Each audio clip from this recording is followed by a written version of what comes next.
My name is Isabel Fernandez. I am 20 years old. I'm from San Diego, California, more specifically El Cajon. I lived here for about my whole life since I was a baby. What inspired me to become a mental health advocate is probably my family. In a Mexican household, there's certain traumas, and it's kind of like taboo for us to talk about our feelings. One of my uncles passed away from that, and I almost lost a cousin to that. My personal journey with mental health has been hard. My biggest challenge with my mental health was an experience that I had with my cousin. We were very close when growing up. I was raised with her when I was a child, and we would always have each other's company and celebrate holidays together. We had been really close ever since we were little. We were just raised together. She was like the only cousin that was my age because my parents only trusted her because she was my cousin and she was older so she could drive, and we were so excited for her to get her license. There was something that I noticed happen with her.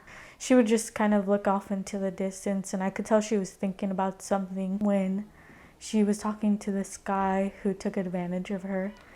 And she said that she was gonna start taking her antidepressants again, which I was concerned about, and I expressed that to her because it was expired, and I told her that if she needed that again, she should go see a mental health professional so she could get diagnosed the right way. She didn't really listen. She started taking them again, and she wasn't talking to me at all when we hung out, so we kind of really stopped. She ended up on a bridge, and she was gonna jump off of it until some people that were passing by saw what she was doing, and they just held her. I'm so glad that they were there and they held her, and they, even though they didn't even know who she was, they thought that she was important enough to do that. She's on the right medication now.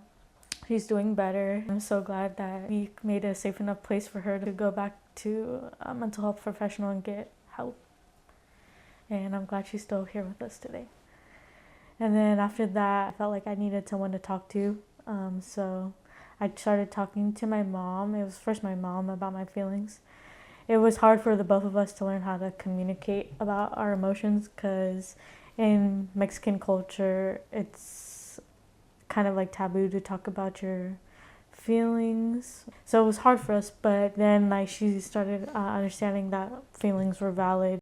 But also, I think the demands of parenting and managing a household can leave mothers with little time or energy to focus on their own emotional needs, which then makes it hard for them to connect with their children's emotional needs because women already have so much on their plates, especially with her working full time and me working full time.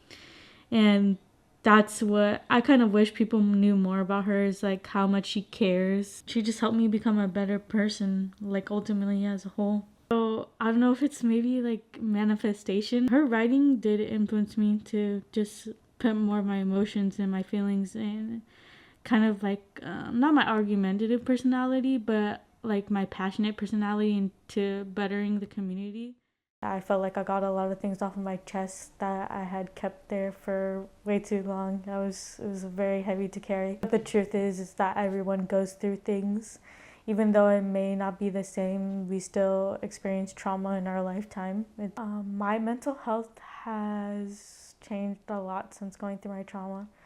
At first, it was hard for me to go to school, go to work, and now, after talking to people and writing my experiences, I'm able to enjoy a night out with friends, actually talk and not just stare into the distance.